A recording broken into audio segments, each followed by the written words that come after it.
Welcome to 3J entertainment. என்னடா இந்த இடத்துல வேற ஒருத்தர் இருக்கான்னு பாக்குறீங்களா? சேனல் எப்பயும் நம்ம கைக்கு வந்துருச்சு. இனிமே கண்டென்ட்டுக்கு பஞ்சமே இருக்காது கைஸ்.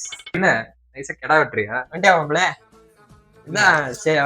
சரி அசிஸ்டண்டா வச்சுக்கலாமே, கேமராமேனு மற்ற ஏதாவது இந்த மாதிரி அடிப்படி வேலை இதெல்லாம் செய்யறதுக்கு வச்சுக்கலாமேன்னு இன்னைக்கு என்ன பண்ண போறோம்னா சமையல் பண்ண போறோம்.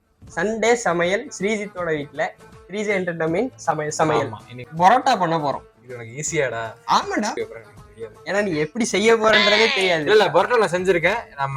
நான் வந்து வீட்டுல 2 டைம் செஞ்சிருக்கேன். இன்னைக்கு வந்து லைவ்ல நீங்க பாக்க போறீங்க செய்யறது. மாவுல நல்லா பிசையும்டா, அதெல்லாம் நல்லா 2 கிலோ மைதா, ஒரு 2 முட்டை, இல்ல 3 முட்டை.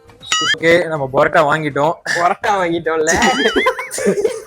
பரோட்டாக்கு தேவையான மைதா மாவு வாங்கிட்டோம். மைதா வாங்கியிருக்கோம். அதுக்கு வந்து நம்ம இந்த இடத்த எல்லாம் அப்படியே கொஞ்சம் கிளீன் பண்ணி வீசுறதுல பரோட்டா வந்து இன்னைக்கு ஃப்ளோர் ஃபுல்லா பறவணும். அவ்வளவு பெரிய பரோட்டா அந்த அது என்ன ஹோட்டலு கையில பறக்க விடுவானுங்களே, அந்த மாதிரி எல்லாம் நான் பெரிய பரோட்டா மாஸ்டர் கிடையாது.